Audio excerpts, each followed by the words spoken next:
representation over here with me. They really just cycling through all the scenes, like. Oh, you know, so I was saying that AndresFn, well-renowned Shoto player, right? I forgot that AndresFn actually had a Terry as well, which, much to the surprise of Smashers, Shoto does not mean they're from a fighting game. That's a specific kind of character. Terry is not a Shoto, but he is still a brand of fighting game character, and I think that this is actually a great pick going up against Sora, because having access to that extra mobility and those huge hitboxes is going to be really key. Oh yeah, it's gonna be interesting. And also, I was gonna say with the Sora pick, they could control a little bit more around the air, but not at all. Kameme just gets a taste of the blast zone down there into Hades' own lair, and that's gonna be AndresFn with an explosive start. Beautiful stuff. We're gonna get with the triple combo here, and we tried to use a counter there, but not yet. The spacing wasn't right. Another one. Hey, kill me. Oh, you almost got it. It's always the last hit. It's always the last hit. Yeah, the last one can be tough to find right there. AndresFn a little bit too antsy to try to get that go to connect afterwards. Did not find it.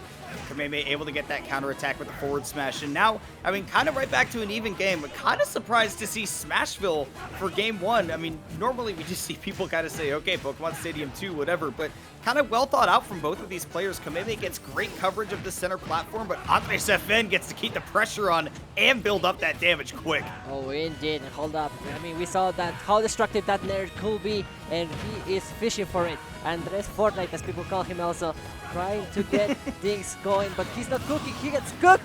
No matter how much you put Kameme onto the corner, how much you push him to the edge, he is gonna answer back. After all, you put a lion. To make a lion fight for his life, he's gonna fight back, and what a read! What a read there for Andres. Just, you know what? I'm gonna let your own dig, but excuse me when I just power dunk on you. Hard read. It had to be reverse that down B to call out that roll from Kameme, because a lot of people just want to get away from that jab power dunk. Instead, you're rolling right into it. Loving what I'm seeing from AndresFn, especially in these scramble situations. You see it just like that. Although that grab was a little misspaced, definitely has been a place where he's been thriving, and saved that double jump too, so you're barely able to hang on for a little while longer yet. Hold up, and this is a bad spot here for Andres. 107% versus Kameme versus Sora. Sora can make quick work of ya if you're not ready. That upper is so little. That upper looks like it barely hits you, but it just kills you. It's a weird move like that. You're gonna go into a stratosphere, another one of those. I don't know if you're surviving, Andres. You're gonna have to play Super Queen. Look for those power geysers. Look for those Buster Wolf. Oh, trying to fish for the edge, but doesn't get the hit. Kameme just a little bit too late in there. And also, oh, the RF2 was key, but sadly, the stage wasn't allowing for him to get the Buster Wolf. And there we go. Yup, he's gonna do it. And what a way to finish it in style, Kameme. Game number 1. So many confirms out of those nairs. It almost looks like he's angry. I know that he's just striking stages, but it looks like he's saying, don't do that, don't Buster Wolf, do not Burning Knuckle, and do not jump at me while I'm neutral airing. I know that's not what he's saying, but I like to imagine it, because that's kind of the story of the set, Pixie, is that we saw a few times it was mostly just because AndresFn would either commit a little bit too hard to either a big move, like the ones I mentioned there earlier, or to a bit too much burst movement that Kameme was then able to combo on afterwards and take out those stocks, utilizing those nairs really well, but also just reacting with whatever is needed. I think that Kameme just played that so perfectly, recognizing that AndresFn is going to be trying to be the one pressing on the gas pedal and opening up that offense and just responding to it beautifully.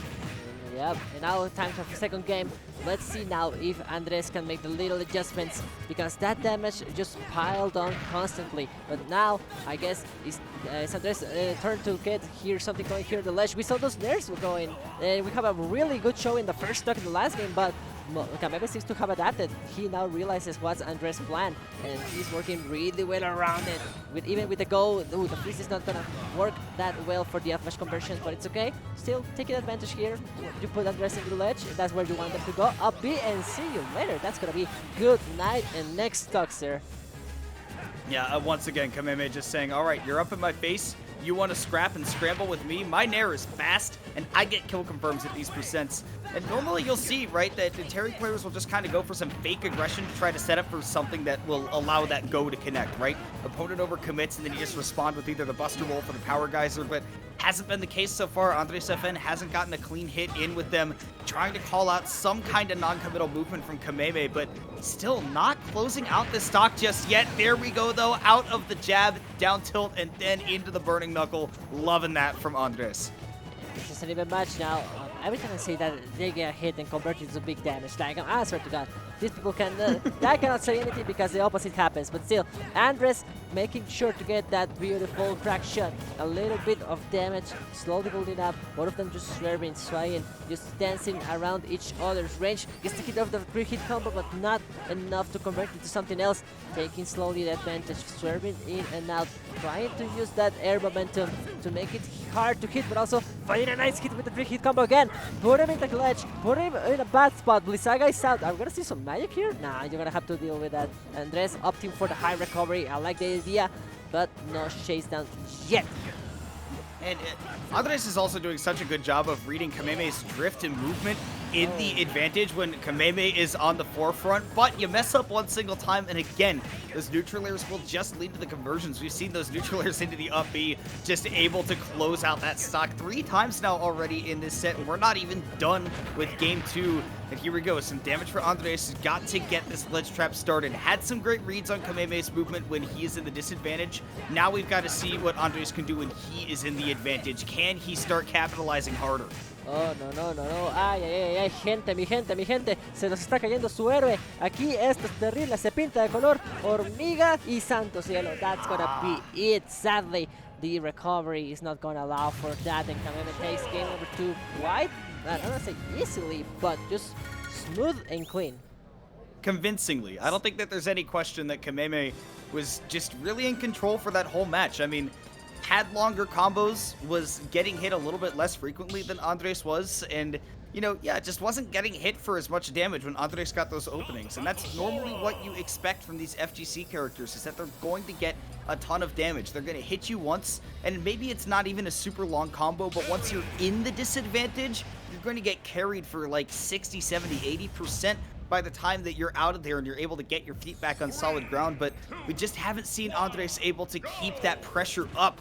So we're going to go to small battlefield and see if change in the venue can help out at all. Yeah, I would like to see that. I mean, changing the color, going into the dark Terry, maybe the dark wolf is gonna change a little bit, at least maybe the gameplay wise. Maybe I know some people use palettes, the colors, to make notes like, oh, this is the gameplay style I'm gonna use now. And hold up, go for the burn, power down, not yet. Sora might be a bit light, but not that light. 108%. Bad spot to be here. Andres is gonna have to just fish for that down tilt, but look at that, backer over backer, fair over fair, and Kameme trying to make it back to Daga. Oh yeah, Sora can just do that. I was like, oh, we will survive, but like, oh yeah, he has everything.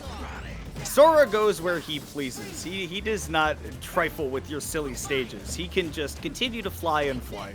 And that's exactly what Kameme does to stay alive right there. Once again, getting that read. This is the confidence I need to see from Andres. I think that once he's more confident, once he's able to say, hey, look, my moves are going to work. I'm going to test the waters and see how you react to this kind of stuff. That's where the Terry is going to be more efficient. Perfectly timed mash out of that ice as well. Taking the damage, not taking the knockback, but we will take a ride courtesy of those neutral airs into the combo ender. This time, it's the up smash with the Keyblade, but this time, Andres comes right off that Angel platform with the confidence, gets that conversion into the charged rising tackle, and taking that stock. The rising tackle, as we say it here in Mexico, we like to call it the pastor, the asesina, but still trying to get in there, trying to survive this onslaught on the ledge. Beautiful stuff, finally gets a break. Tundaga is not gonna hit, and now Andres is able to take some breathing space. Crack should get in there, misses the F smash sadly, and Kameme is gonna punish that accordingly. And I think we haven't seen a single power geyser of a single possible hit at all, Kamana.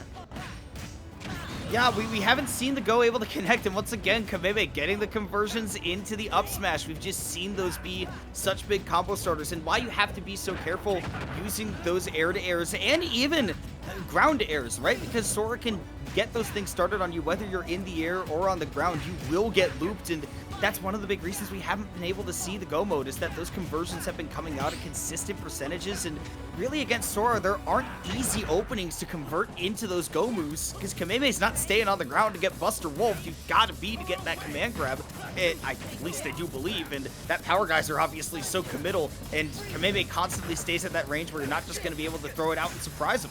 I would like maybe see maybe a power against Samantha here, but that would mean that Kameme will commit to an option. And sadly for Andres, Kameme keeps his pace like that. Tundaga is out and he waits for you. He tries to wait for you to commit in for a defensive option, sorry. And now again, same situation we have seen all set 100% for Andres. There we go, finally! You get a break, and that's gonna be a last stock situation for AndresFn. And we know Terry can steal this. His turns the terrible after all. He's trying to get here. One good entrance, one good hit could mean a Buster Wolf and big damage Kameme. But at this point, we also know that one neutraler from Kameme can end the game. Andres can't get hit by a single one. Oh, no, Gotta build up the damage, but yeah, Kameme able to just turn it around with the back hit of that up air, getting the 3-0 victory. Maybe got a little scary with that go mode active, but the King of Fighters protagonist in Terry, or at least, you know, one of those main guys over from the beloved series down there in Mexico City, not able to take the games from Kameme, who just looks so clean. Oh yeah, I mean, the Sora has been looking cleaner and cleaner the more we see it. Kameme dominating people in different tournaments, not only here in the Smash Factory. We have seen him going around the world too. Japan has been a terror around the world since last year. I remember seeing everyone going like I don't remember Aquila too. They went to France, if I remember correctly, last year. That big event.